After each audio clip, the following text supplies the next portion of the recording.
اعوذ باللہ من الشیطان الرجیم بسم اللہ الرحمن الرحیم اللہم صلی علی سیدنا و نبینا و مولانا محمد و آل سیدنا و نبینا و مولانا محمد صلی اللہ علیہ وآلہ وبارک وسلم۔ میں بھی ایک لیکچر سن رہا تھا، چھوٹی سی پیغام تھا، ایک میسیج تھا اس میں۔ وہ ہمارے جیلم کے ایک بڑی مشہور نام ہے مرزا محمد علی جیلمی، جو میری نظر میں تو منافق ہے، لیکن وہ ایک اہل تشیع کے عالم لاہور کے، انہوں نے ایک کتاب لکھی آقا دو جہاں محمد مصطفیٰ صلی اللہ علیہ وسلم کی نماز پڑھنے کے حوالے سے، وہ کیسے نماز پڑھتے۔ میرا سوال یہ ہے کہ وہ کیسے نماز پڑھتے تھے؟ کہ تو ہم بڑی غور و فکر میں لگے ہوئے ہیں، ہماری پیسے چل رہی ہیں، لیکن آپ نے یہ کبھی سوچا ہے کہ وہ نماز کہاں پڑھتے تھے؟ ان کا طرز عمل کیا تھا؟ ان کا حکم کیا تھا؟ اور اس حکم کے بعد اس کو نہ ماننے والے کے لیے کیا حکم تھا؟ اس پہ ہم نے کبھی غور کیا؟ اصل میں اگر ہم اس پہ غور کر لیتے تو آج تفریق نہ ہوتی، آج گھر عبادت گاہ ہوتے تو آج تفریق نہ ہوتی۔ اگر آج ہم نے اپنے گھروں کو عبادت گاہ بنایا ہوتا تو آج تفریق نہ ہوتی، اجماع ہوتا۔ جس کا حکم پروردگار، حکم مصطفیٰ اور دلیلیں صحابہ اکرام اور علماء اکرام، کہ اللہ کے نبی محمد مصطفیٰ صلی اللہ علیہ وآلہ وسلم کا حکم کہ اپنے گھروں کو عبادت گاہ بناؤ تاکہ تمہارے گھر میں رحمت کے فرشتے اترے۔ تو آج پیغام تو یہ تھا کہ ہم نے کیا نبی اکرم محمد مصطفیٰ صلی اللہ علیہ وسلم کے پیغام کو سن کر کیا اس پر عمل کیا؟ اور اگر ہم نے عمل کیا تو اس کا فائدہ کیا ہوا؟ اور اگر ہم نے عمل نہیں کیا تو اس کا نقصان کیا ہوا؟ اگر ہم نے عمل کیا تو اس کا فائدہ یہ ہوا کہ مسجد میں جاتا، میرا بیٹا جاتا، میری بیٹی نہ جاتی، میری ماں نہ جاتی، میری بہن نہ جاتی، میری بیوی نہ جاتی۔ اور اگر میں نے وہاں سے 26-27 درجے عبادت کا فائدہ لے لیا، لیکن جب میں نے گھر کو عبادت گاہ بنایا، جو میرے آقا اور آپ کے آقا محمد مصطفیٰ صلی اللہ علیہ وسلم کا عملی نمونہ بھی موجود ہے کہ آقا دو جہاں صلی اللہ علیہ وآلہ وسلم نے اپنی زندگی میں، واپس میں کرتا ہوں، اپنی زندگی میں جو عمل کیا، جو پریکٹیکل کیا، وہ آج اس جگہ پر مسجد نبوی صلی اللہ علیہ وآلہ وسلم موجود ہے۔ عملی نکلیں اس جھوٹ اور فراڈ اور دھوکہ دہی سے، ان تفسیروں اور تعبیروں سے باہر نکلیں۔ مہربانی فرمائے اپنی اصلاح کریں، آپ نے اپنا حساب دینا ہے، ہر ایک نے اپنا حساب دینا ہے، اس لیے اپنی اصلاح کریں۔ اگر ہم نے گھر کو عبادت گاہ بنایا ہوتا اور ہم ایک دن بروز جمعہ اجماع کے لیے نکلتے تو تفریق کا غلبہ ہم پر مسلط نہ ہوتا، لیکن ہم نے گھر کو عبادت گاہ بنایا نہیں، فائدہ اٹھایا نہیں۔ میں نے آگے بھی ایک ویڈیو اپلوڈ کی اس پر کہ اگر گھر میں عبادت گاہ بناتا، گھر میں عبادت کرتا تو گھر میں عبادت کرتا تو میں بھی پڑھتا، میرا بیٹا بھی پڑھتا، میری بیٹی بھی پڑھتی، میری بیوی بھی پڑھتی، میری ماں بھی جماعت کے ساتھ پڑھتی. تو ذرا اس کو ملٹی پلائی کر لیں. گھر میں 5 فرد ہیں، 7 فرد ہیں، 10 فرد ہیں، 3 فرد ہیں، 5 ہیں، جیسے بھی ہے. وہ جو ایک بندہ مسجد میں پڑھنے جاتا ہے وہ 27 درجے لے رہا ہے. اگر وہی بندہ گھر میں پڑھ لے تو 27 کو 5 یا 7 یا 6 یا 4 سے ملٹی پلائی کر لیں. تو مجھے بتائیں درجات کا فائدہ کہاں زیادہ ہوا آپ کو؟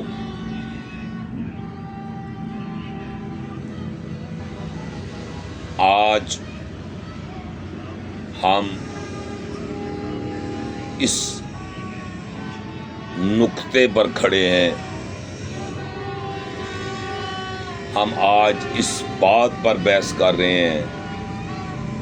آج ہمارا موضوع یہ ہے کہ آقا دو جہاں صلی اللہ علیہ وسلم نے ہاتھ باندھ کر پڑھی نماز، ہاتھ کھول کر پڑھی، رفع یدین کیا نہیں کیا، اس چکر میں پڑے ہوئے ہیں. لیکن جو حکم تھا اس عمل کو کہاں کرنا ہے اس کا فائنل نہیں کیا، اور ابھی تک ہم بھٹک رہے ہیں اور ایسے تفرقے میں بٹ رہے ہیں کہ جس کا کوئی آپ اندازہ نہیں لگا سکتے. اتنے دور چلے گئے ہیں نفرت میں کہ آپ سوچ نہیں سکتے. اللہ کے نبی صلی اللہ علیہ وآلہ وسلم نے کہا میں ان گھروں کو آگ لگا دوں جہاں عبادت نہ ہو، وہ گھر قبرستان ہیں. تو ماشاءاللہ آپ باشعور لوگ ہیں. ہم اپنے آپ کو بڑا عقل مند سمجھتے ہیں، بڑا دانا سمجھتے ہیں، بڑا فلاسفر سمجھتے ہیں.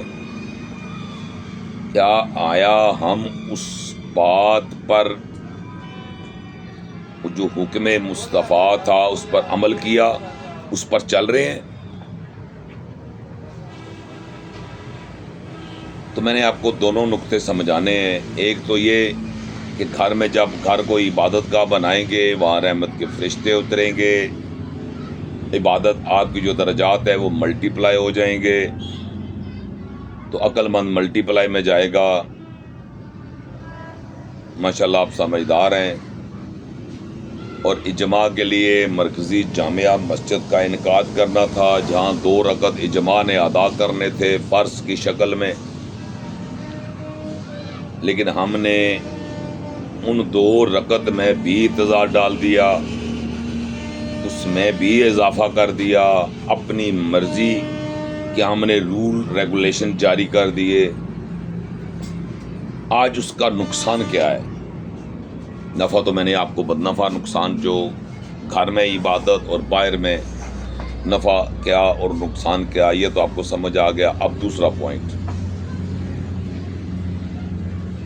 اللہ کے نبی محمد مصطفیٰ صلی اللہ علیہ وآلہ وسلم کی جس نے بات نہ مانی اس کا ٹھکانہ جہنم، نافرمان کا ٹھکانہ جہنم، اللہ کے نافرمان کا ٹھکانہ جہنم. تو آج ہم اس بحث میں لگے ہوئے ہیں کہ جیسے میں نے وہ سٹال دیا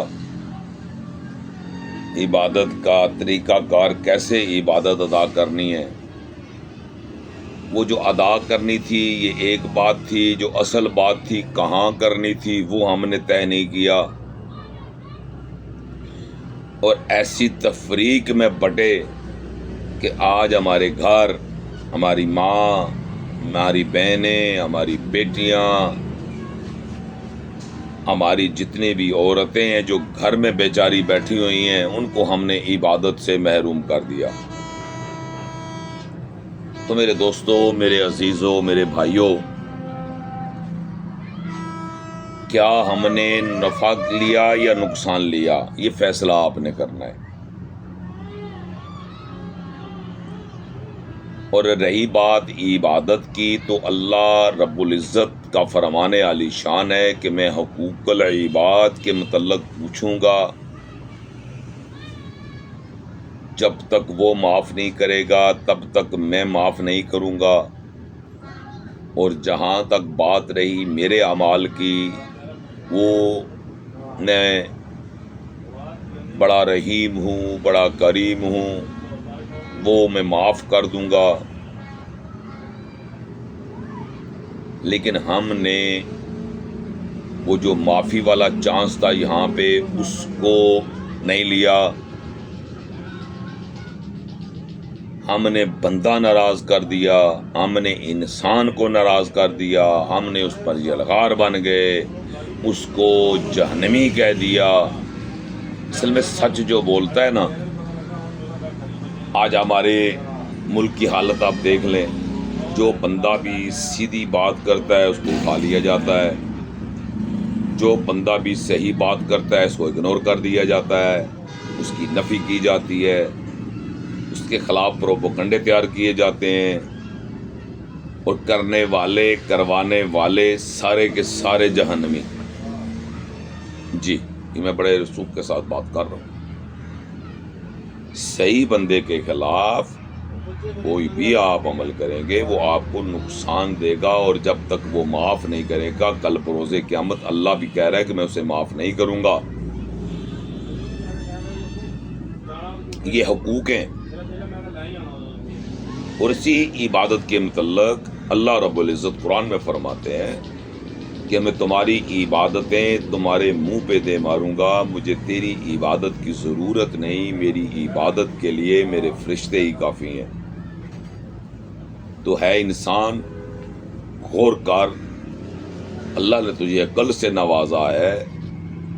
آج ہم کہتے ہیں جی محدثین کیا بے وقوف تھے, نعوذ باللہ, کیا ان کو سمجھ نہیں تھی؟ نہیں میرے بھائی, معذرت کے ساتھ, بڑی محبت کے ساتھ آپ کو ایک میسیج دے رہا ہوں. آپ امام ابو حنیفہ کو دیکھ لیں, امام شافعی کو دیکھ لیں, انہوں نے واضح یہ چیز لکھی کہ جو بات قرآن اور حدیث کے ساتھ آپس میں ٹکرا جائے, ان کا ملاپ نہ ہو, اسے دیوار کے ساتھ دے مارو. اس لیے اللہ پاک نے ہمیں عقل سے نوازا. میں کل ایک بات کر رہا تھا تو وہ میرے بھائی کہتے ہیں, جی وہ دوست ہیں میرے عزیز ہیں, وہ کہہ رہے تھے یار آپ کی لاجک سمجھ نہیں آ رہی. میں نے بولا یہاں پہ لاجک کہاں ہے, اس میں لاجک کہاں آپ کو نظر آ گئی؟ کہ صحابہ پوچھ رہے ہیں یا رسول اللہ ہم سے کوئی افضل ہے؟ تو میرے آقا کریم آقا محمد مصطفیٰ صلی اللہ علیہ وآلہ وسلم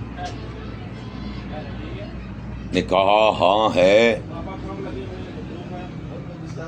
ہاں ہے. فرمایا یا رسول اللہ وہ کون؟ فرمایا وہ جو میرے بعد آئیں گے. یہ بھی حدیثیں میں نے علماء کرام سے ہی سنی ہے. اب اس کا کوئی رد کر رہا ہے, اب کوئی اس کو لے رہا ہے. اب حقائق تو یہ تھے کہ ہم نے حقائق کو لینا تھا اور آقا کی بات کو اپنے سر کا تاج بنانا تھا, اپنے سر پہ رکھنا تھا اٹھا کے. جیسے ہم قرآن کو اونچی جگہ رکھتے ہیں, وہ قرآن بھی اسی کریم آقا محمد مصطفیٰ صلی اللہ علیہ وآلہ وسلم کی زبان سے جاری ہوا. یہ کوئی مذاق نہیں ہے. کیسا دین آپ ہمیں دے رہے ہیں. ہاں ہماری ان سے محبت, ہماری ان سے عقیدت, ہمارا ان کے ساتھ اچھا تعلق, ان کے ساتھ اچھا رویہ اختیار کرنا, ان کے لیے عظمت والی بات کرنا, ان سے عشق کرنا, ان سے محبت کرنا, نہ کہ ان سے نفرت کرنا, نہ کہ ان کے ساتھ عداوت رکھنا. یہ ایک علیحدہ سبجیکٹ ہے. لیکن جو بنیادی بات ہے, جو حقائق پر مبنی ہے اور اس میں سچائی بھی ہے, یہ جو بات ہے اس کی دلیل بھی بڑی پکی ہے. اس کے لیے تو آپ کو ضرورت نہیں, بات میں وزن ہی اتنا ہے, اس کی تو تحقیق کی بھی ضرورت نہیں بنتی کہ محمد مصطفیٰ صلی اللہ علیہ وسلم نے کہا, اس کی میں دلیل دوں گا آپ کو قرآن سے. قرآن سے بڑھ کر کوئی دلیل نہیں ہے. کیا کہہ دو جہاں محمد مصطفیٰ صلی اللہ علیہ وسلم نے کہا وہ جو میرے بعد آئیں گے فرمایا یا رسول اللہ وہ کیسے؟ فرمایا وہ اس لیے کہ تم نے مجھے دیکھ کر میرے اعمال، میری سچائی، میری ایمانت داری، میری دیانتداری، میرے اچھائی کو، میرے اخلاق کو دیکھ کر، میرے معجزات کو دیکھ کر مجھ پر ایمان لایا، اور وہ مجھ پر ایمان لائیں گے بن دیکھے۔ فرق آ گیا؟ اور یہ قلب اس بات کو تسلیم کرتی ہے۔ چلے میں آپ کو اس کی دلیل کے لیے، آسانی کے لیے، میں آپ کو قرآن سے ایک مثال دے دیتا ہوں۔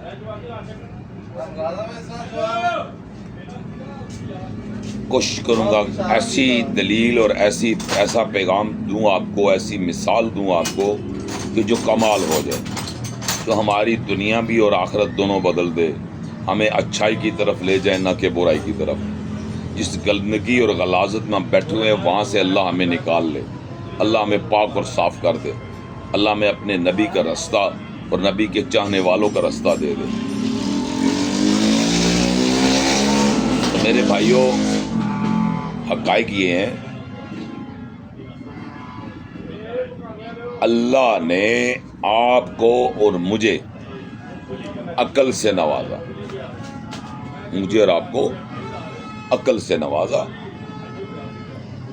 اور عقل دے کے فرمایا کہ میں نے انسان کو عقل سلیم سے نوازا، اب وہ کوشش کرے مجھے رب تک رسائی حاصل کر سکتا ہے۔ یہ اللہ نے قرآن میں دلیل قائم کی۔ بات آ گئی انبیاء، رسولوں اور پیغمبروں کی، ان کے لیے اللہ پاک قرآن میں فرما رہا ہے کہ میں نے انہیں ہدایت دے کر بھیجا۔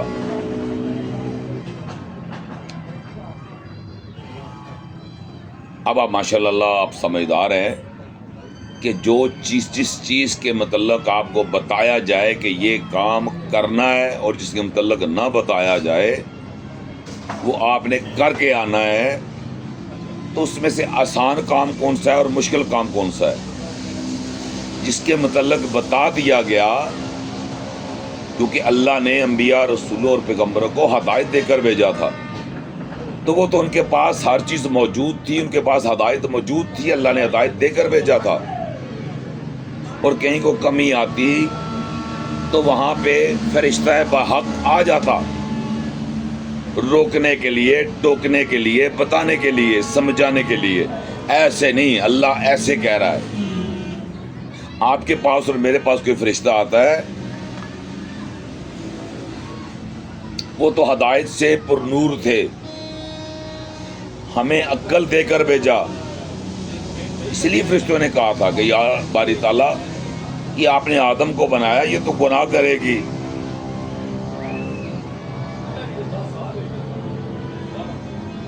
تو اللہ نے کہا ہاں، لیکن یہ گناہ کر کے جب شرمندہ ہوگی اور مجھ سے معافی طلب کی تو اس ٹائم میں بڑا خوش ہوں گا۔ لیکن آج ہمارے گناہوں کی مقدار بہت زیادہ ہے، توبہ نہیں ہے ہمارے پاس۔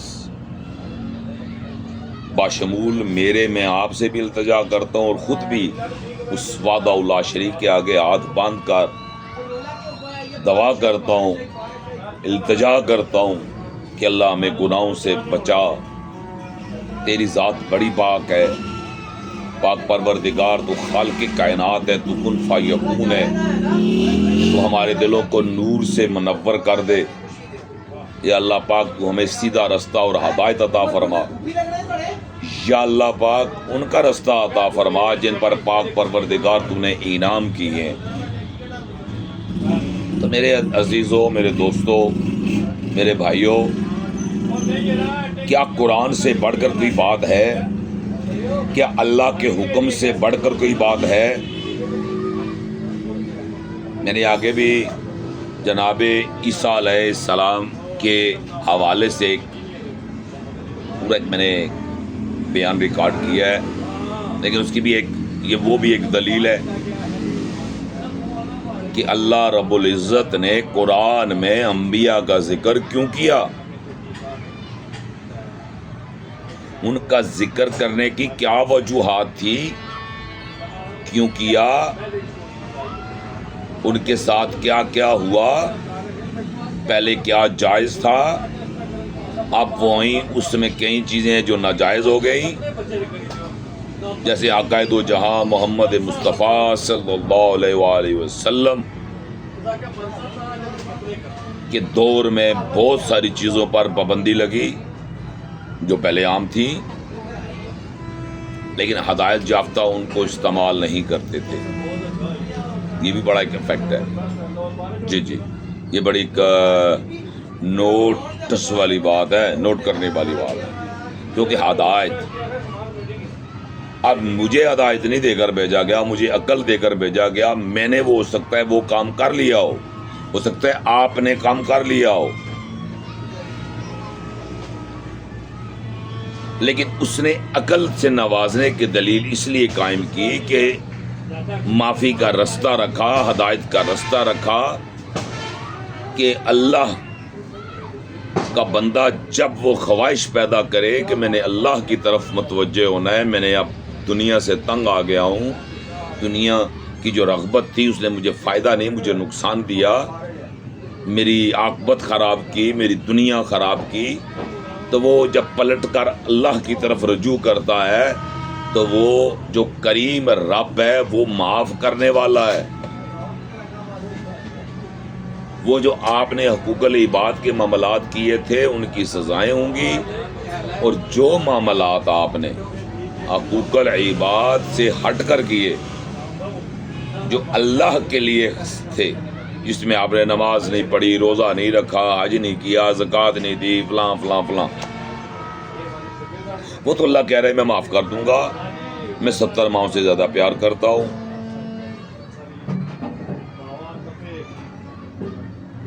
اور وہیں اللہ پاک اپنے حبیب محمد مصطفیٰ صلی اللہ علیہ وآلہ وسلم کی زبان سے الفاظ جاری فرماتا ہے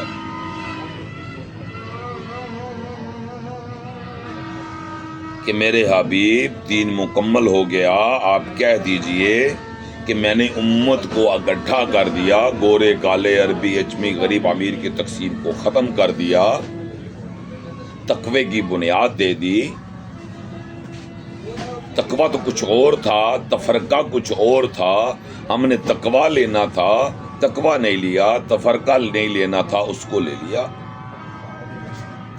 آج اس تفرقے نے کیا دیا ہمیں، ذرا غور کریں. آج جس گاؤں میں میں رہتا ہوں وہاں ایک مرکزی مسجد روڈ پر بنی ہوئی ہے، اور مسجد کی ضرورت نہیں تھی، گھر عبادت گاہ ہوتے تو اور مسجد کی ضرورت نہیں تھی، لیکن ان مولویوں کی دہاڑیاں، ان مولویوں کے معاملات، ان مولویوں کے چکر، ان مولویوں کی بے ایمانیاں، ان مولویوں کی نوسر بازیاں، مجھے دے تھینک یو، شکریہ. یہ ساری کی ساری چیزیں کہاں سے ملی ہمیں؟ تفریق سے. اگر تقوی لیا ہوتا تو آج یہ چیزیں ہمارے پاس نہ ہوتی، آج ہمارے گھر عبادت گاہ ہوتے. اگر ہم نے تقوی لیا ہوتا تو آج ہمارے گھر عبادت گاہ ہوتے. آج ہم کوئی بھی ایسا، میں اسے عقل نہیں سمجھتا جو 27 درجے لینے کے لیے مسجد چلا جائے اور کئی درجے بلند کرنے کے لیے گھر کو چھوڑ دے، گھر کو عبادت گاہ بنائے، نبی کے فرمان کو جھٹلا دے، نافرمانی کرے.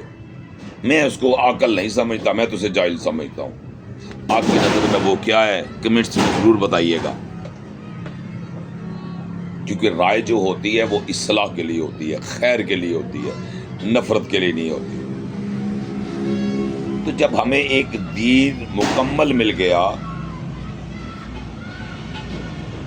تو ہمارا حق بنتا تھا، ہم نے خود اپنا حساب، میں نے دیکھے، میں نے جب مرنا ہے تو میں نے قبر میں جا کے اپنا حساب دینا ہے، نہ کہ آپ کا. جب حساب کتاب میرا اپنا ہے، نیت میری اپنی ہے، اعمال میرے اپنے ہیں، ہر چیز کا جو جھکاؤ ہے وہ میرے ساتھ جڑا ہوا ہے، تو پھر میں نے خود فیصلہ کرنا ہے، نہ کہ کسی اور نے میرا فیصلہ کرنا ہے. اور نہ ہی میں نے آپ کا فیصلہ کرنا ہے، نہ ہی آپ نے میرا فیصلہ کرنا ہے. یہ میں آپ کو بالکل اسٹیٹ پہ بات بتا رہا ہوں، بالکل صاف ستھری اور پاکیزہ قسم کی گفتگو آپ تک پہنچا رہا ہوں، نفرت سے پاک گفتگو، خیر والی گفتگو۔ اس سونے نبی کے امتی بن جائیں،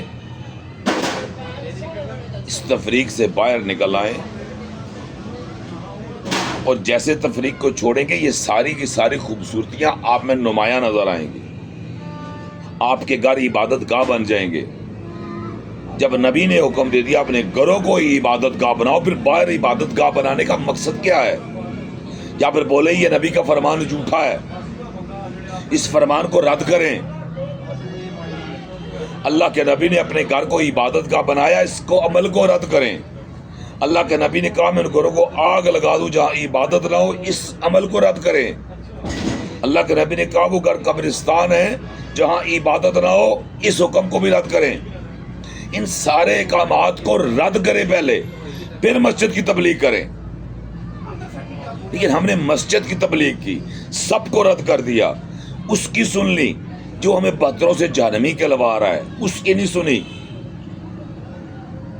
وہ جو کریم آقا کے غلام تھے، وہ جو کریم آقا کا گھرانہ تھا، وہ جو کریم آقا ہمارے لیے بھیجے گئے، جن کو وجہ تخلیق کائنات بنایا گیا، جن کی وجہ سے کائنات وجود میں آئی۔ میرے بھائی ہمیں حکم عبادت کا ملا تھا، اللہ کی عبادت کا۔ کس کی عبادت کا؟ اللہ کی عبادت کا حکم ملا تھا۔ وہ 5 ٹائم تھا۔ جناب موسیٰ کلیم اللہ نے کہا یا رسول اللہ یہ بھی زیادہ ہیں، کم کروائیں۔ تو آقا دو جہاں محمد مصطفیٰ صلی اللہ علیہ وسلم نے کہا نہیں، اب مجھے شرم آتی ہے کہ میں بار بار اللہ کی بارگاہ میں جاؤں اور کم کرواؤں، کہاں 50 کہاں 5۔ اب یہ بات تو ہوئی تھی، کیا یہ بات اللہ سے چھپی ہوئی ہے؟ کیا اس بات کا اللہ کو علم نہیں ہے؟ کیا اللہ جاننے والا نہیں ہے؟ تو میرے کریم رب نے آپ کو اپنے گھر حج کا حکم دے کے بلا کر اس میں اس رکن کو اہم قرار دے کر آپ سے 3 ٹائم میں عبادت کروائی۔ نمازیں 5 تھی لیکن 3 ٹائم میں پڑھوائی آپ سے، آسانی دی کہ نبی کی امت عبادت سے محروم نہ رہ جائے، نبی کی امت عبادت سے محروم نہ رہ جائے۔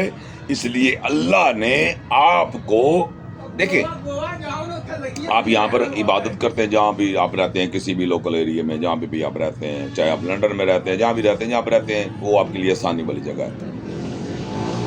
لیکن اب میں پاکستان میں رہتا ہوں، میں نے حج کرنے جانا ہے تو آج بھی 12-13 لاکھ روپے جمع ہو رہا ہے۔ یہ وہ عبادت ہے جہاں پر لاکھوں روپے کی انویسٹمنٹ ہے آپ کی۔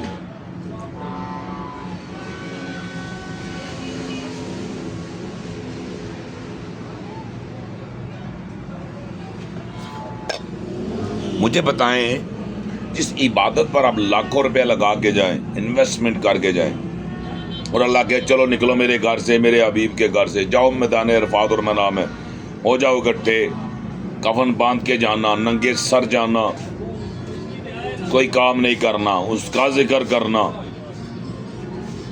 اور جب میری عبادت کی باری آئے تو 3 ٹائم میں عبادت کو کمپلیٹ کرنا، 5 نمازوں کو 3 ٹائم میں پڑھنا، آسانی دی میرے رب نے۔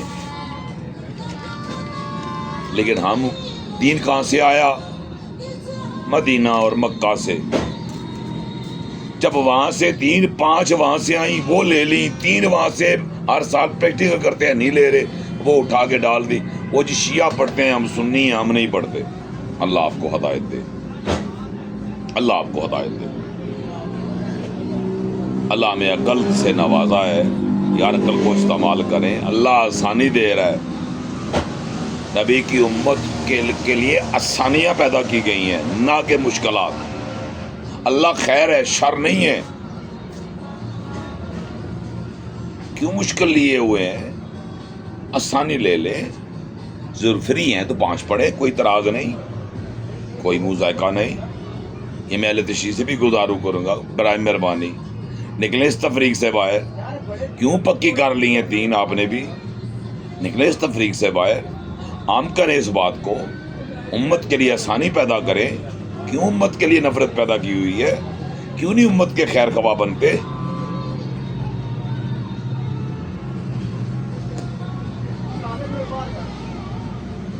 اصل کامیاب وہی ہوگا، مقبول اس کی بارگاہ میں وہی ہوگا جو خیر بانٹے گا۔ جس نے خیر نہیں بانٹی اس کی کوئی مقبولیت نہیں ہے، وہ صرف دھوکے میں رہے اور آپ کو دھوکے میں رکھا ہوا ہے، وہ خود دھوکے میں ہے اور آپ کو دھوکے میں رکھا ہوا ہے، تو دھوکے سے باہر نکلیں۔ پھر میرے بھائیوں، جناب عیسیٰ علیہ السلام کی میں بات کر رہا تھا، تو دیکھیں نا، اللہ نے عیسیٰ علیہ السلام، جتنے بھی انبیاء آئے ان کے تذکرے کیے، ان کو ہدایت دے کر بھیجا، سب کو ہدایت دے کر بھیجا۔ پھر اللہ نے ان کے جو تذکرے تھے وہ سارا کچھ اس میں آن ریکارڈ کیا قرآن میں، جیسے موسیٰ کلیم اللہ اور جناب سلیمان علیہ السلام سے بھی کوئی وہ مانتا ہے، کوئی نہیں مانتا، مجھے اس سے کوئی غرض نہیں۔ میں ترہتروں کی بات کر رہا ہوں، 73 فرقے کیا کہہ رہے ہیں، میں آپ کو پیغام پہنچا رہا ہوں، یہ سارے کیا کیا کہہ رہے ہیں، میں ان کی باتیں کرتا ہوں، آپ تک پہنچاتا ہوں۔ دیکھ لیں انہوں نے کس کس بات پہ تفریق ڈالی ہوئی ہے۔ یہ نبی کی شان نہیں بیان کر سکتے، ان کو موت بڑھ جاتی ہے نبی کی شان بیان کرے کوئی، ان کو تکلیف ہوتی ہے۔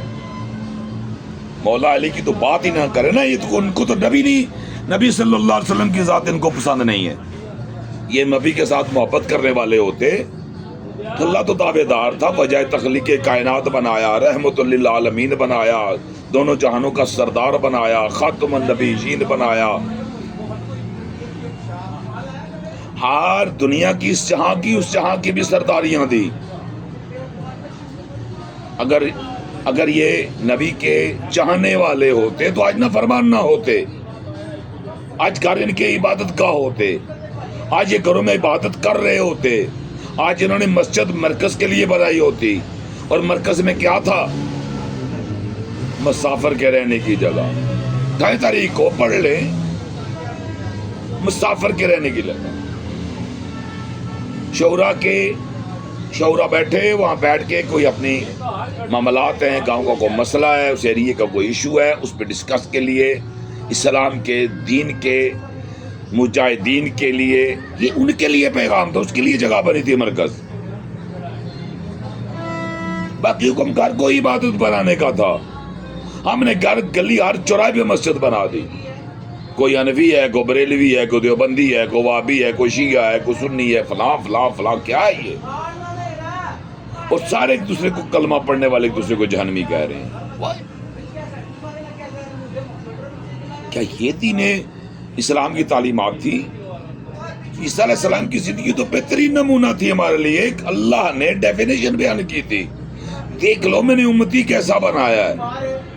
اگر یہ بات ڈیفینیشن نہ ہوتی تو اللہ دعویٰ نہ کرتا، پھر اللہ کے دعوے کو کہاں رکھیں گے آپ کہ اللہ دعویٰ کر رہے تمام امتوں سے افضل امت بنایا۔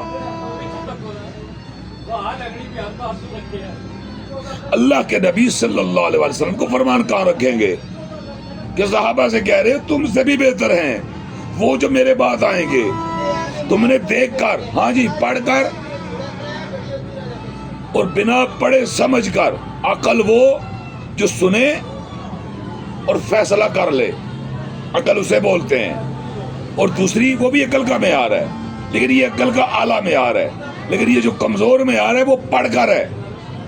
آپ پڑھتے ہیں، پڑھنے کے بعد ظاہری بات ہے آپ کا ٹائم ویسٹ ہوتا ہے اس کے اوپر، آپ پڑھتے ہیں، جیسے میں آپ کو مثال دے دوں، ایک میرے پڑوس میں ایک فوتگی ہو گئی،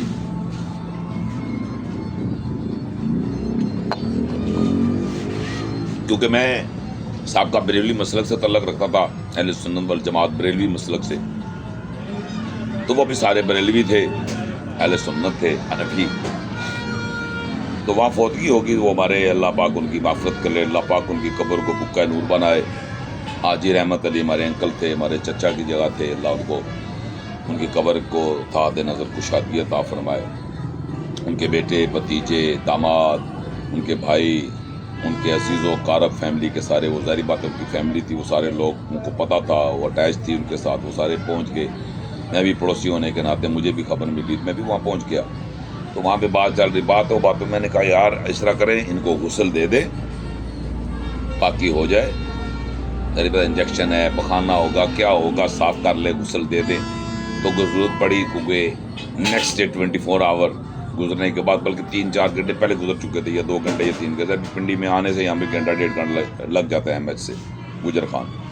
تو میں نے بولا یار 3 گھنٹے تو گزر گئے ہیں، کل 11 بجے بھی 11 بج رہے ہیں، کل 11 بجے جنازہ ہے، تو اس طرح کرے غسل دے دیں ان کو، تو کل ضرورت پڑی تو پھر غسل دے دیں گے. مجھے نہیں پتا تھا کہ وہاں پہ فتنہ ہے، اس میں کیا کیا فتنہ ہے. یہ تو جب بندہ سوال کرتا ہے تو آپ کو سمجھ آئے گی، سوال کریں گے آپ کو سمجھ آ جائے گی جھوٹا کون ہے اور سچا کون ہے، حقائق کیا ہیں. تو وہاں مولوی عمر صاحب بیٹھے ہوئے تھے، انہوں نے کہا جی ہماری فقہ میں، فقہ حنفی میں ایک غسل ہے. میں آپ کو الفاً بتا رہا ہوں یہ بات. اگر کسی نے تحقیق کرنی ہے تو مولوی عمر صاحب میرے گاؤں میں رہتے ہیں، اور وہاں کے گاؤں کے بہت سارے لوگ وہاں اس جگہ جہاں وہ مسئلہ بنا تھا، تو مسئلہ زیادہ کافی لوگ اکٹھے تھے. بلکہ اس کے اوپر میرے پاس ریٹرن بھی موجود ہے. میں نے ان کے جو داماد تھے ان کے بھتیجے بھی تھے، اور میرے سنامی بھی ہیں محمد علی بھائی، حاجی رحمت علی صاحب کے بیٹے. میں نے ان کو سیم ڈیٹ 13 مارچ 2025، ہاں جی 13 مارچ 2025 کو میں نے ان کو وہ چیز سینڈ بھی کی اٹھا کے، صحیح بخاری، صحیح مسلم اور ابن ماجہ، یہ 3 حدیث میں نے انہیں سینڈ بھی کی. میں نے کہا ان کو پڑھے، اگر نہیں سمجھ آ رہی، عقل یہ کہتی ہے جو سمجھ نہ آئے اس کی تحقیق کرو، جو سمجھ آ گئی اس کی تحقیق کی ضرورت ختم ہو جاتی ہے. آپ کو پتہ یہ 2 گلیاں آپ کو سمجھ آ گئی، بات ختم ہوگی. اب آپ کو ایسے کر کے یا ایسے کر کے مختصر کر کے ایسے وہ جھنجھٹ میں ڈال کے پوچھے کتنی گلیاں، پھر اس کی تحقیق ہے. پھر آپ نے اس کو پکچر بنانی ہے یا فوکس کر رہے ہیں، تصویر آپ کے سامنے اپنے فوکس کر رہے ہیں. ایک تصویر 2 انگلیوں کی ہے، ایک ایسے بنی ہوئی ہے، مختلف ایسے گنجر بنے ہوئے ہیں، 2-3 ہاتھ 4 ہاتھ لگے ہوئے ہیں. پھر آپ کو اس کی تحقیق پڑھنی پڑے گی. لیکن جو واضح ہے اس کی تحقیق ضروری نہیں ہے. میں نے بولا جی مجھے سمجھ نہیں آئی حضرت، میں نہیں مانتا، میری عقل نہیں مان رہی، مجھے اس کے متعلق کوئی دلیل دے، چاہے وہ حدیث سے دے دیں، چاہے وہ قرآن مجید سے دے دیں. اور ہمارے لیے 2 ہی چیزیں ہیں، اور ایمان کا تقاضا بھی یہی ہے، اللہ کا قرآن اور فرمان مصطفیٰ. یا قرآن بتا دیں یا حدیث سے بتا دیں، فرمان مصطفیٰ سے بتا دیں. انہوں نے کہا یہ محدثین کا فیصلہ ہے، محدثین نے کہا ہے. تو میں نے کہا حضرت محدثین نے بھی تو حدیث سے کہا ہوگا. تو انہوں نے وہاں پہ وہ انکاری ہو گئے، انہوں نے نہیں مانی. انہوں نے کہا یہ ہم ایک ہی غسل دیں گے. میں خاموش ہو گیا. میرا وہاں پہ زور تو نہیں تھا، وہ ان کی اپنی تھی، ان کا اپنا حساب تھا، اپنے اچھے برے کا ہر بندہ خود ذمہ دار ہے. ان کا والد تھا، ان کا چچا تھا، ان کا بھائی تھا، ان کسی کا دد پوترا تھا، کسی کا مسیر تھا، کسی کا ملیر تھا یا پپیر تھا، یہ کچھ بھی تھا. مجھے اس سے کیا غرض؟ میں نے تو انسانیت اور پڑوسی ہونے اور باحثیت مسلمان کلمہ گو ہونے کے میری خواہش نہیں، نہ میں یہ چاہتا تھا، نہ میری یہ خواہش تھی کہ اللہ نہ کرے ابھی ان کو غسل دے، بعد میں پخانہ نکل جائے، کوئی غلاظت جس طرح کوئی ایشو ہو تو وہ اسی غلاظت کے ساتھ چلے جائے. اور مولوی صاحب نے مجھے جواب دیا نہیں، وہ غلاظت والے جگہ صاف کر کے ہم بھی بھیج دیں گے، غسل نہیں دیں گے، غسل ایک ہے. پھر میں نے انہیں ابن ماجہ کی حدیث بھیجی، میں نے حدیث مبارکہ بھیجی ان کو، اور ساتھ میں نے صحیح مسلم اور صحیح بخاری کی حدیث بھیجی. تو میں نے ان سے کہا کہ علی بھائی یہ ذرا، وہ میرے سردامی بھی ہیں، میں نے ان کے واٹس ایپ پہ بھیج دی. میں نے کہا یار علی بھائی یہ آپ مجھے بتائیں، اس کے متعلق تھوڑا سا روشنی ڈالیں. یہاں پر تو ابن ماجہ میں تو لکھا ہے کہ آقا دو جہاں صلی اللہ علیہ وسلم نے فرمایا اپنے مردے کو اچھے طریقے سے غسل دو. تو اچھا طریقہ کیا ہے؟ چلیں شاید اس میں کنفیوژن ہے تھوڑی سی، لیکن اچھا طریقے کا مطلب ہے کہ ضرورت ہے تو پھر غسل دو. اچھا طریقہ اسی کو کہتے ہیں. یہ عقل کی بات ہے، یہ میری عقل ہے، شاید آپ ایگری کرتے ہیں نہیں کرتے، وہ آپ کی مرضی ہے. لیکن جب ایک چیز واضح آگے کہ عطیہ رضی اللہ تعالیٰ سے مروی ہے کہ آقا دو جہاں محمد مصطفیٰ صلی اللہ علیہ وسلم نے اپنی بیٹی زینب سے کے لیے غسل کے لیے، اب ان کا وہ دنیا سے انہوں نے رخصت فرمائی، پردہ فرمایا، تو رخصت کے لیے آقا نے فرمایا میری بیٹی زینب کو 3 غسل دو، 5 غسل دو، اگر ضرورت پڑے تو اور غسل دو۔ کیا مطلب ہے اس کا؟ کہ آپ کو نہیں سمجھ آیا؟ 3 مرتبہ غسل دو، 5 مرتبہ غسل دو، اگر ضرورت پڑے تو اور غسل دو، طہارت کرو، پاک کرو، جب ضرورت پڑے پھر غسل دو۔ تو کہاں اس کی ڈیفینیشن بنتی ہے ایک غسل دو؟ کہ آپ کی خواہش ہے آپ کے والد، آپ کا بھائی، آپ کی بہن، آپ کا مرشد، آپ کا عالم، آپ کا مفتی، کوئی بھی ہے، اینی تھنگ، کوئی بھی ہے، کہ آپ کی خواہش ہے کہ لا الہ الا اللہ محمد رسول اللہ پڑھنے والا غلاظت کے ساتھ جائے، پاکی کے بغیر جائے۔ کہاں جا رہے ہو؟ اتنے تنگ پڑ جاتے ہو اس سے، اتنی نفرت ہے مردے سے، مرنا نہیں ہے، کیوں نفرت کرتے ہو اس کے ساتھ؟ اسے تو چلے جانا ہے۔ ایک وہ 10-20 منٹ کا عمل بھی آپ کے لیے مشکل ہو گیا ہے، آپ غسل دینے سے بھی قاصر ہیں، ایک غسل پہ محیط ہو گئے ہیں۔ پھر کہاں گئی وہ امام شافعی کی بات اور امام ابو حنیفہ کی بات؟ آپ تو حنفی تھے، آپ وہ تو کہہ رہے جو بات قرآن اور حدیث کے ساتھ، قرآن کی بات حدیث یا حدیث کی بات قرآن کے ساتھ ٹکراؤ کرے تو دیوار کے ساتھ دے مارو۔ کہاں گئی آپ کی وہ بات؟ وہ کہاں گیا اس کا خلاصہ؟ کدھر کیا؟ کیوں نہیں پیش کرتے؟ صرف اپنی مرضی کی باتیں لے لی ہیں، جاہل مولوی ہیں، علم ہے نہیں، بس سنتے ہیں اور چل پڑتے ہیں، تحقیق نہیں کرتے۔ اور میں آج مہربانی کرو، میں آدمان سے کر آپ سے ریکویسٹ کرتا ہوں، کمپیوٹر کا دور ہے، یہ نیٹ آپ کے پاس ہے، جو چیز چاہیے اسے میسج کرو، یہ دو، ہاں جی وہ سنی کتاب سے دے رہا ہے، اچھا نہیں بھائی یہ جو نقطہ ہے نا اس کے متعلق بتاؤ، پھر بھی نہیں بتا رہا، بولو یہ لفظ پہ لفظ ترجمہ دو اس کا، اسے بولو میں اصلاح چاہتا ہوں، میں نے اپنی اصلاح کرنی ہے، مجھے اصلاح کے لیے بتاؤ، حقائق بتاؤ، لفظ بائی لفظ ترجمہ بتاؤ۔ ایمان سے وہ آپ کو لفظ بائی لفظ ترجمہ بتائے گا، آپ کی آنکھیں کھل جائیں گی کہ کتنا جھوٹ اور کتنی منافقت بھری ہوئی ہے ان میں، کہ انہوں نے عربی کچھ اور لکھی، نیچے ترجمے کچھ اور لکھے ہوئے لانتیوں نے،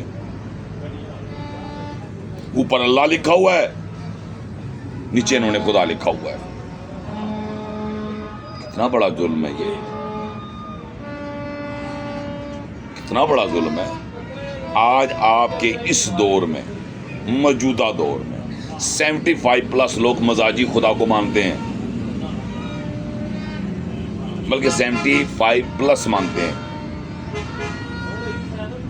لیکن اللہ نے دلیل قائم کی، مزاجی 75% ہمارے پاس موجود ہے، ڈاٹا موجود ہے۔ بریلوی مسلک تو سارے کا سارا مانتا ہے۔ اب بریلوی مسلک سے پوچھو تو وہ کہتے ہیں سب سے بڑی جماعت ہماری ہے بریلویوں کی، وہ تو سارے کے سارے مانتے ہیں مزاجی خدا کو۔ جب مزاجی خدا کو مانتے ہیں، میں خود بریلوی میں رہا ہوں، 40 سال رہا ہوں، مجھے کوئی میرے سامنے اس بات پہ تکرار نہیں کر سکتا کہ میں نہیں مانتا یا ہے نہیں ہے، تمہارے کہنے سے کوئی فرق نہیں پڑتا۔ 75+ لوگ مانتے ہیں، فرقے مانتے ہیں، 73 میں سے 100+ ان کو کر کے 100 میں سے 75+ لوگ، مطلب 60 سے لے کے 65 فرقے اس کو مانتے ہیں،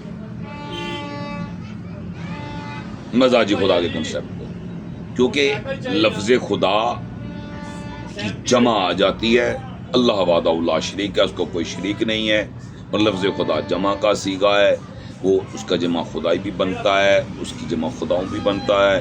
تو ہم کیوں ایسی ڈیفینیشن میں بیٹھے ہوئے ہیں؟ انہوں نے ترجمے ہر جگہ غلط کر کے انہوں نے دین اور شریعت کا دشمن بنے بیٹھے، بیڑا غرق کر دیا ہے، امت کے لیے دشمن بنے بیٹھے، یہ امت کے دشمن ہے، یہ میرے اکیلے دشمن نہیں ہے، یہ جتنی تفریق ہے یہ امت کی دشمن ہے، امت محمدی کی دشمن ہے۔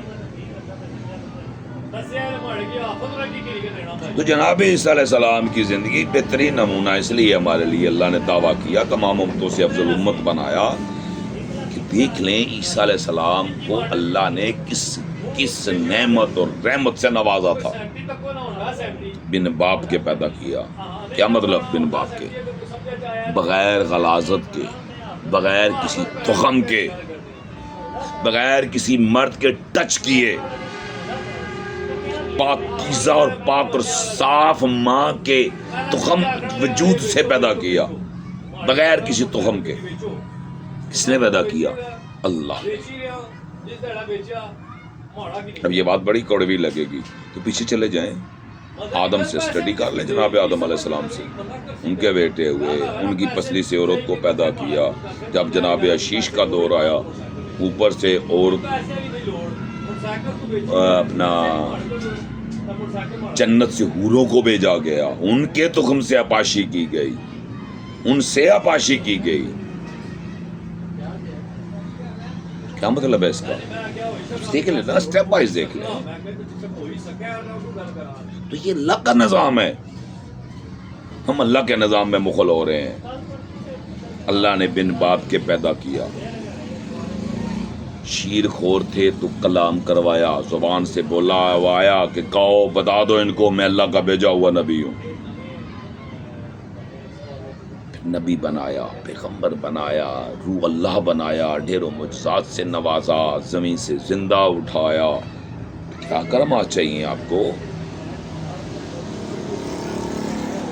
یہ سب کچھ کر کے اس سارے معاملات کو، اس پورے سسٹم کو اللہ نے، جیسے ہم کہتے ہیں نا آج وہ طیارہ ہمارا ہائی جیک ہو گیا ہے، کسی کے کنٹرول میں چلا گیا، تو یہ سارا نظام اللہ کے کنٹرول میں تھا، نہ کہ کسی اور کے. نظام بنانے والا اللہ تھا، کائنات کو وجود میں لانے والا اللہ تھا. وجہ میرے اور آپ کے نبی محمد مصطفیٰ صلی اللہ علیہ وسلم کی ذات کو بنایا.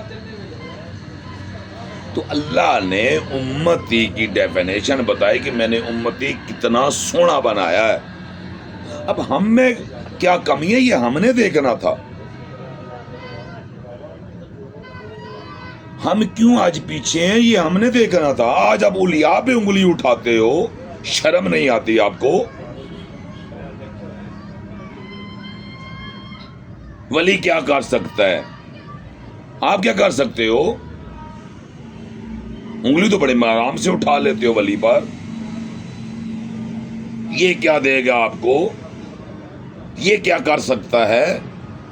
شرم نہیں آتی اولیاء اللہ پہ انگلی اٹھاتے ہوئے؟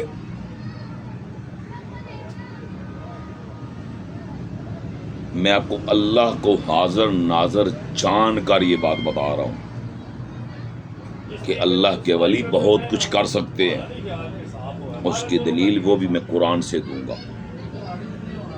چلے آپ انبیاء وہ کیا بن کر آ رہے ہیں؟ عیسیٰ علیہ السلام امتی. کیا بن کر آ رہے ہیں؟ امتی. جب وہ امتی بن کر آ رہے ہیں، میں اور آپ کیا انہیں؟ ہم امتی نہیں ہیں نبی کے. ہم لا الہ الا اللہ محمد رسول اللہ پڑھنے والے نہیں ہیں، اللہ کو وحدہ لا شریک ماننے والے نہیں ہیں، نبی کو خاتم النبیین ماننے والے نہیں ہیں. جب وہ ہم خاتم النبیین ہیں تو پھر وہ امتی بن کر آئیں گے. کوئی کہہ رہا ہے نبی بن کر آئیں گے، کوئی یار غیرت کرو یار، شرم نہیں آتی آپ کو؟ اپنے نبی کی نفی کرتے ہو، غیرت نہیں آپ میں، غیرت مر گئی آپ کے اندر سے. وجہ تخلیق کائنات پہ انگلی اٹھا رہے ہو، شرم نہیں آتی آپ کو؟ ولی تو رہے دور، تمہیں تو یہ بھی شرم نہیں کہ اللہ کے نبی کی عظمت کیسے بیان کرنی ہے.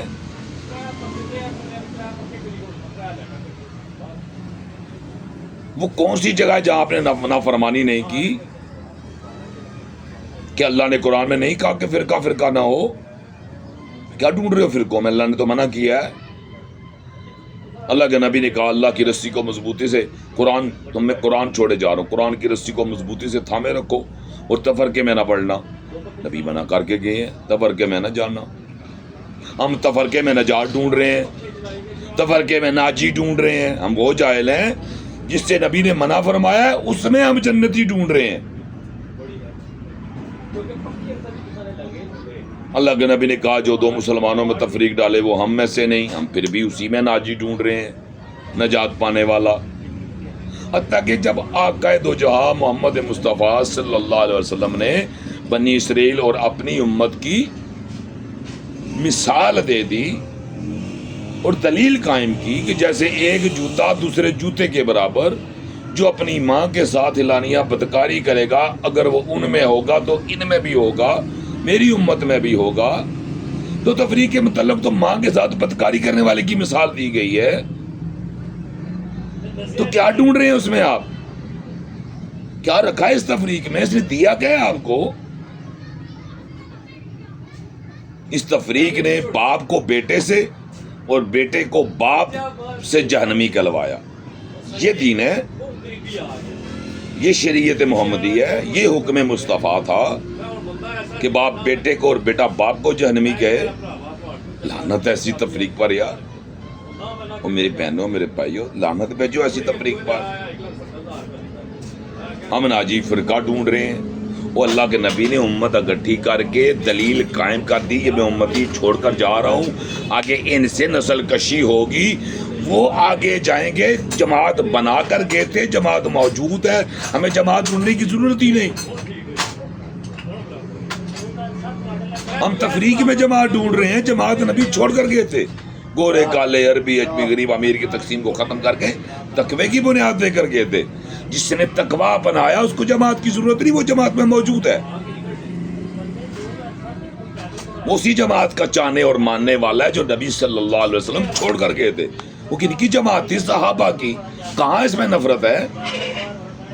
بتائے نا مجھے، کہاں نفرت ہے اس میں؟ لیکن ہم نے بیٹھ کر ایسے معاملے ڈسکس کیے، ایسی باتوں کو زیر غور لایا جس نے آج نفرت در نفرت در نفرت پیدا کر دی۔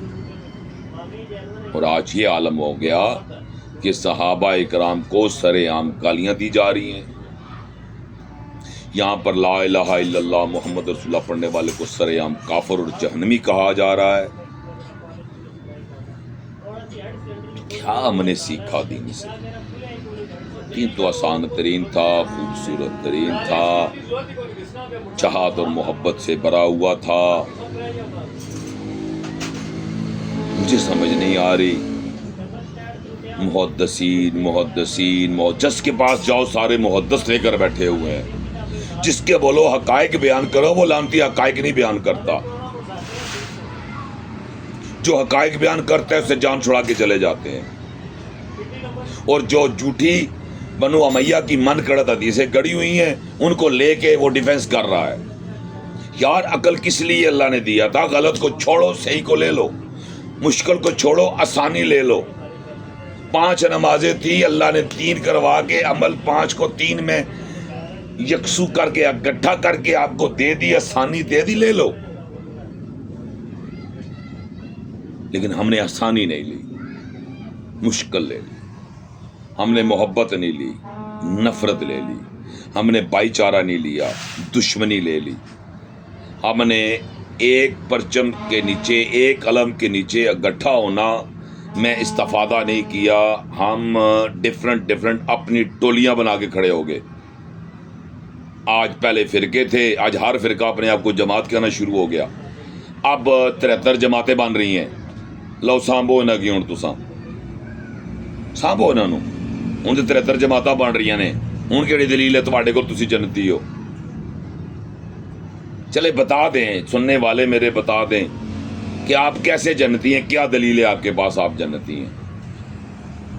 ہاں اگر میری دلیل کمزور ہے، میرا پیغام میں وہ جان نہیں ہے، میری باتوں میں جھوٹ ہے، میں پاس سے گفتگو کر رہا ہوں، میرے دلائل کمزور ہیں، تو چھوڑ دیں۔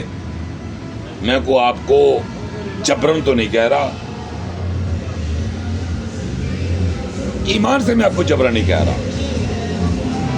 اور آخر میں یہی پیغام ہے۔ آج یہ بار میوزک چل رہے ہیں، آج 14 اگست ہے، کیا کریں جی؟ آزادی منائیں۔ او بھائی کون سی آزادی منائیں؟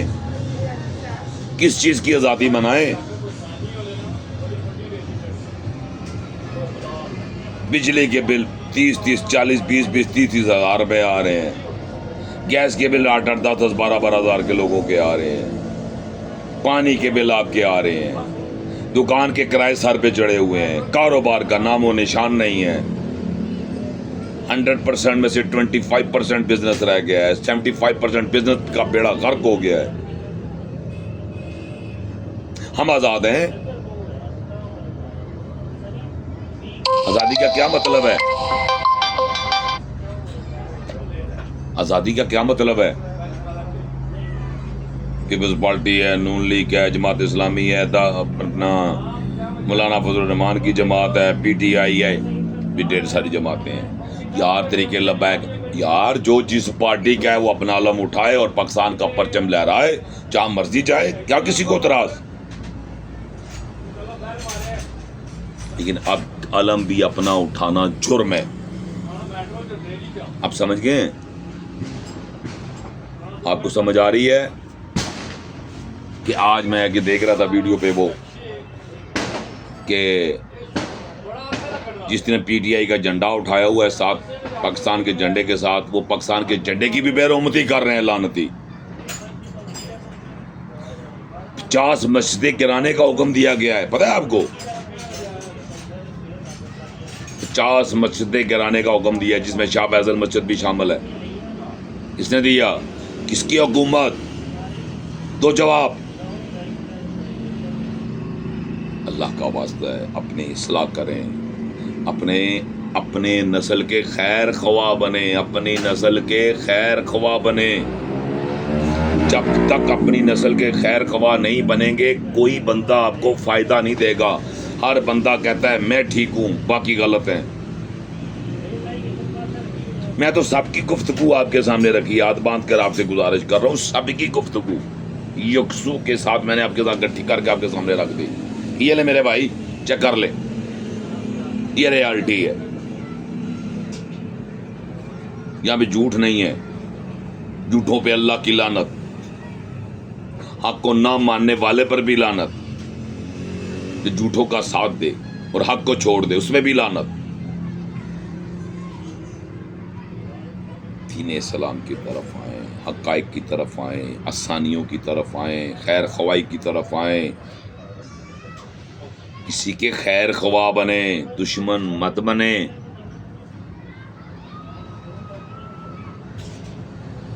اور نبی صلی اللہ علیہ وسلم کی تعلیمات پر عمل کریں۔ مجھے بتائیں نا، میں نے سٹارٹ میں ایک چیز آپ کو کہی تھی، اللہ کے نبی نے اپنے گھر کو عبادت گاہ بنایا، آپ نے نہیں بنایا، نافرمان۔ اللہ کے نبی نے حکم دیا اپنے گھروں کو عبادت گاہ بناؤ تاکہ تمہارے گھر میں رحمت کے فرشتے اتریں، آپ نے نہیں بنایا، نافرمانی۔ اللہ کے نبی نے کہا میں اس گھر کو آگ لگا دوں، آپ نے بولا لگتی ہے تو بے شک لگے، نہیں بنانا، یہاں پہ بھی نافرمانی۔ اللہ کے نبی نے کہا وہ گھر قبرستان ہے، قبرستان مردوں کی جگہ ہے، زندوں کی نہیں۔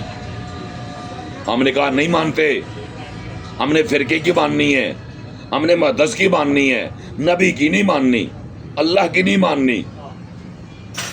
ہم نے اللہ اور اللہ کے نبی کی بات کی نفی کی، ان کے حکم کی نفی کی۔ جو اللہ اور اللہ کے نبی کا حکم نہ ماننے والا، اس کا ٹھکانہ کیا ہے؟ اپنا گریبان چاک کے آج ذرا بیٹھ کے۔ جو اللہ اور اللہ کے نبی کی بات نہیں مانتا، وہ ذرا اپنے گریبان چانکے، وہ کہاں بیٹھا ہوا ہے؟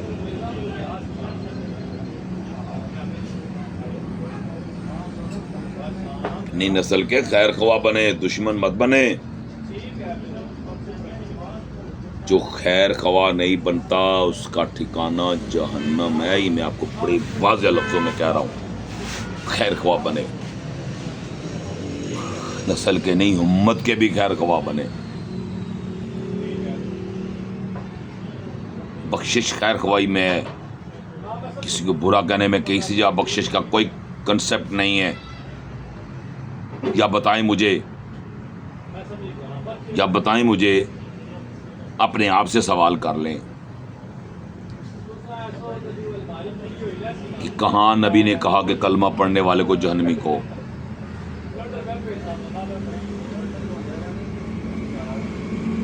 یا پھر آج یہ جو بنو امیہ کے چاہنے والے نا، بڑے صحابی کے چکر میں پھنسے ہوئے ہیں، پھر وہ جو اس دور میں جنہوں نے یہاں سے پڑھا تھا، یہاں سے نہیں،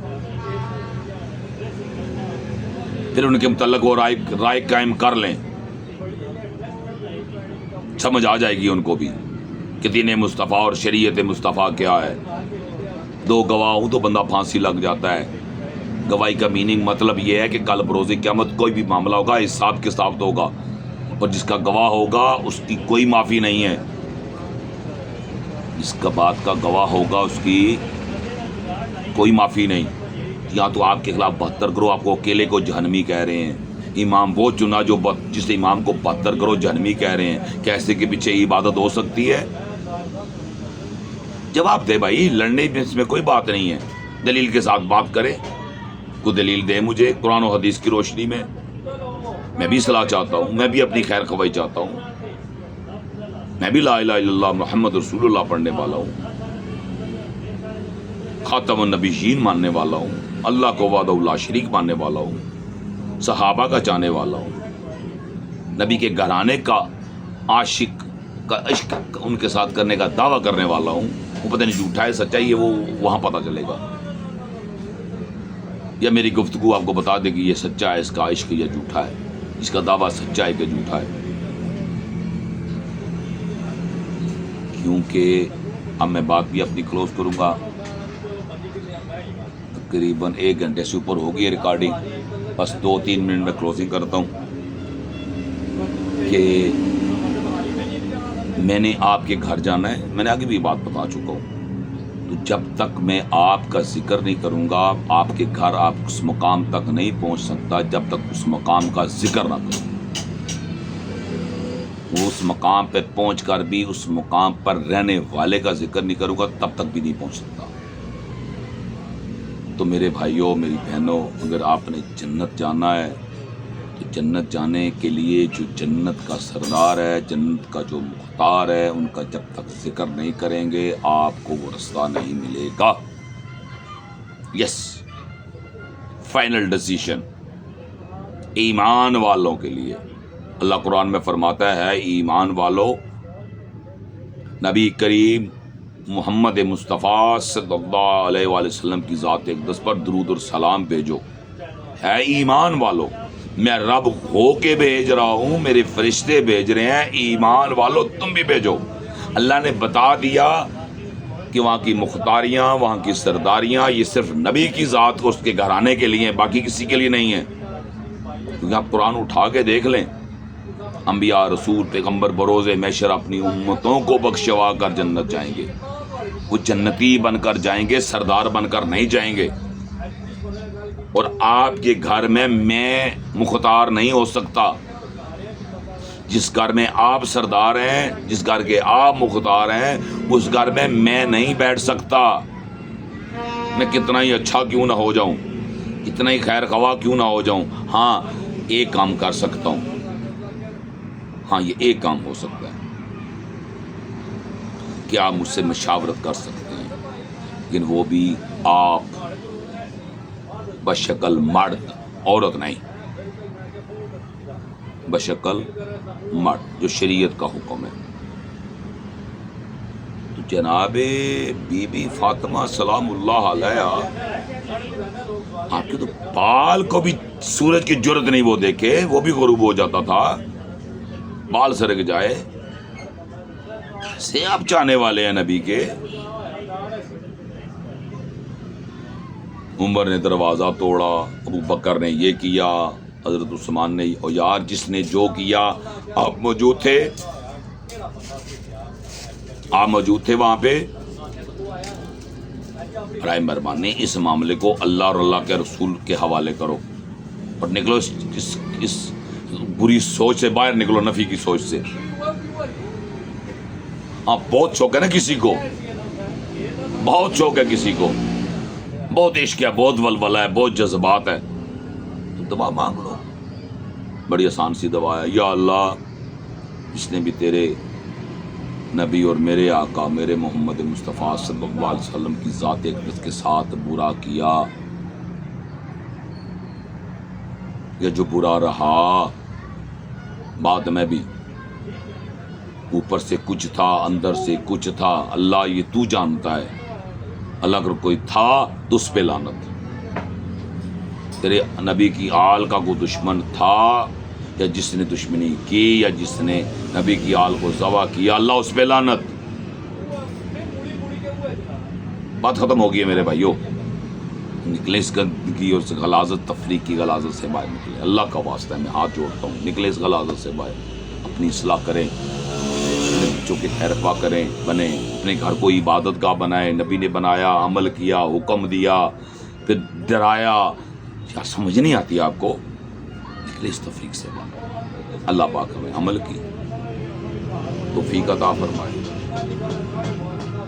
اور اللہ پاک ہمیں نبی صلی اللہ علیہ وسلم اور آپ کی آل کا ذکر کرنے کی توفیق عطا فرمائے۔ انہی پر درود و سلام ہے، اور کوئی ایسی ہستی نہیں نبی اور نبی کی آل کے علاوہ کوئی ایسا نہیں جس پر درود و سلام پڑھا جائے۔ درود و سلام نبی کی آل اور پر ہے۔ آج نماز اپنی عبادت میں سے ان پر درود و سلام بھیجنا چھوڑ دیں، نکال دیں، بتائیں آپ کی عبادت ہو جائے گی؟ اللہ پاک ہمیں عمل کی توفیق عطا فرمائے۔ اللہم صلی علی محمد و آل محمد صلی اللہ علیہ وآلہ وبارک وسلم۔ اللہ آپ کا اور میرا حامی و ناصر ہو، بات کو سمجھے اور شیئر کریں۔ اللہ آپ کے علم میں، آپ کے دین میں، آپ کی عمر میں وسعت اور طاقت اور خیر عطا فرمائے۔ السلام علیکم۔